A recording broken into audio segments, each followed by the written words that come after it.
We watched Mike and Dave Need Wedding Dates. Two hard partying brothers placed an ad online to find the perfect dates for their sister's Hawaiian wedding.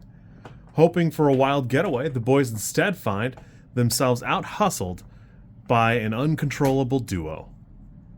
I don't know, this movie is 98 minutes, and while it's perfectly palatable, it's really not going to do anything that you haven't seen before. You've seen this movie in a bunch of different configurations and scenarios. It is perfectly palatable. I quite enjoy it. I would actually guess that I've seen it before. I like it. A lot of it hinges on if you like the core cast, and that's going to be Zac Efron, Anna Kendrick, Adam DeVine, Aubrey Plaza, and Stephen Root. And if you don't care for those people, you will not like this movie. It's that easy. If you don't like any of the four, you're probably not going to find it very amusing or as good, because it's fine. It's not doing anything amazing. I do think it's interesting that for what it is, one of the things people comment on is Aubrey Plaza and her delivery. And that's funny because this came out in 2016, which is after Parks and Rec. So the people who reviewed it just don't watch Parks and Rec or didn't watch it at the time. And it does feel old now to think that Parks and Rec has been off the air for 10 years. But I will say, it's fun. It's fun. It's kooky. It's a good time. It's not doing anything to break the mold. The big, long massage scene is pretty funny, although even that seems like it's going on for kind of a long time. And, it's good, but it's not great. I do have a good time with this. I do think it's interesting that a lot of it is wrapped up in Zac Efron and Adam DeVine were cast way ahead of Kendrick and Plaza, and Adam DeVine worked really hard to get even remotely in the kind of shape that Zac Efron was in, and it kind of seems like to him that Efron slowed down his workouts to kind of meet him in the middle a little bit, which is funny to me because, I don't know, I mean, I probably would not have been taken that out of it if he wasn't, like, as in shape, but it's kind of amusing. Overall, I think the cast works, though it does feel a little crowded at times because there are a lot of characters and a lot of personalities.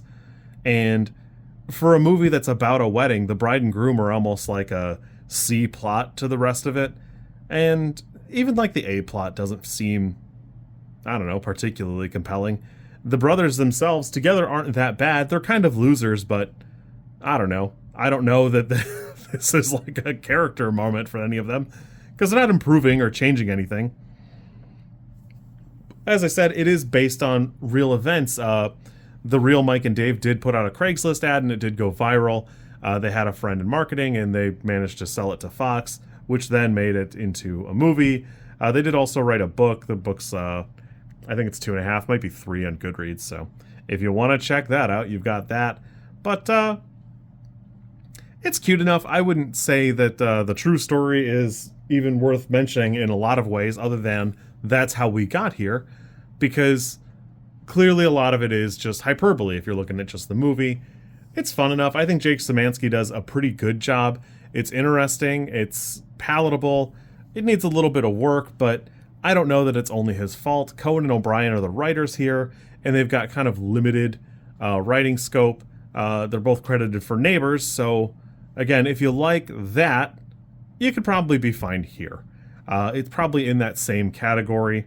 It's fun enough. It's not amazing, but it was good enough. This is probably like a 4 or a 5 for me. I still enjoy it, but, you know. You kids be good. I will catch you tomorrow. If you like this content, I'm supposed to ask you to like, comment, and subscribe. I think like is here, and comment is probably down there, and subscribe over there somewhere too, I think. I don't know how many times this like snippet is gonna make it into a video. Everybody says you should do it this way, and I always thought it was just like an annoying thing other YouTubers did. And as you know, I am bad at editing, so if you like it, great, I'm happy for you. If you don't like it, I'm sorry.